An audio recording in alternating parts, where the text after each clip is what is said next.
Mark Levine, Bradshaw Management Group. Now, we deal with a lot of New York City co-op and condo issues, and I was actually just reading on Habitat Magazine's website, that's habitatmag.com.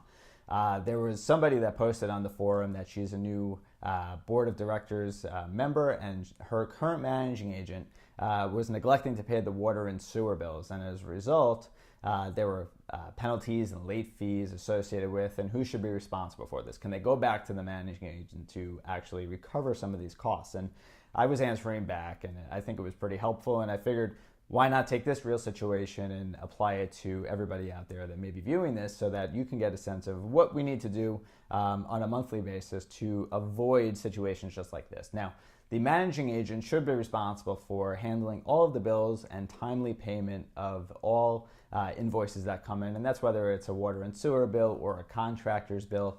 There's no question about that. The only time that I could really see that it would be the opposite, where they're not paying the bills, is when the co-op does not have the funds for it. And at that point, when the co-op is seeming to not have the funds for any specific bill, they should have a discussion with the co-op board of directors to say, hey, we're overlooking your account.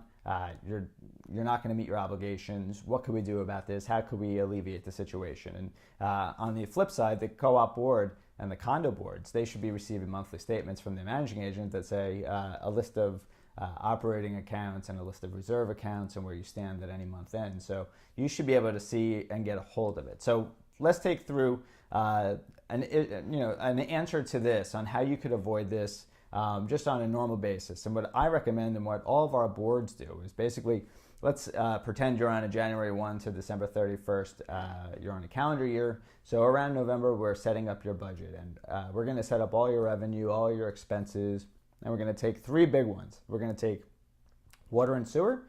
We're going to take real estate taxes. If you're a co-op, as you know, the real estate taxes are paid for by the building, and they're broken down by share, and then every shareholder pays a portion of the real estate taxes in their maintenance.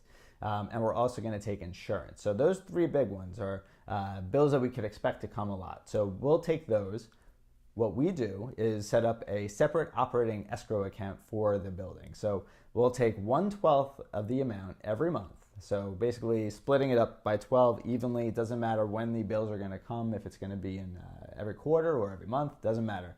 We take 1/12 of the amount, we put it into the escrow account, and then when it's time for the big real estate tax bill, or time for the big insurance bill, or time for the big water and sewer bill, we're actually going to transfer the money out of the escrow account into the operating account and send the check right from there. So we're never really looking around for money. That is just one thing that a board could do. Make sure that when you have your budget set up, that as soon as you do that, if you don't have an escrow account, open it up, just funnel the money over. You don't even have to think about it twice. The second part of this question is the money recoverable? So this board in particular will have a decision to make. They can say, you, the managing agent, need to pay us back, and the managing agent could say yes or no. And if they say no, then the board of directors may choose to go to another managing agent that will handle it in a different way. What I noted on the forum is that even if they do go over to a new managing agent, they may run into an issue collecting, because they have to weigh the cost of going through legal and what the outstanding fines and penalties were. I don't know what those were. In a perfect situation, the managing agent will own up to it and say, you're right, it was our mistake, and here's your refunds. We'll put it right back into your operating account. I had a real world situation like this. I took over a building in the West Village in February of 2013, and it was the exact same thing. It was real estate taxes were unpaid, and also water and sewer was unpaid. And what I had to do, many months after taking it over, and we were going through everything, and we were going through it with a fine-tooth comb, we were noticing that these were coming in.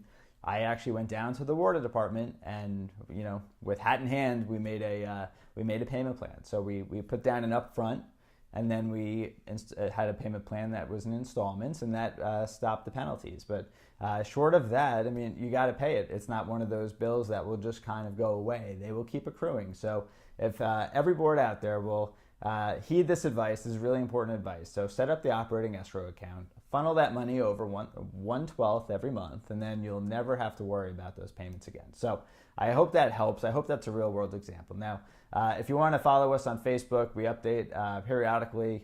We'll always post these videos on social media. So you can go to facebook.com/XLBradshaw. You can follow us on Twitter. We are at XLBradshaw.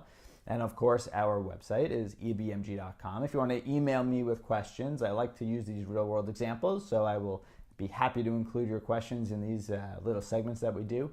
My email is mblevine@ebmg.com. Again, I'm Mark Levine from XL Bradshaw Management Group, and I hope to see you here next time. Till next time.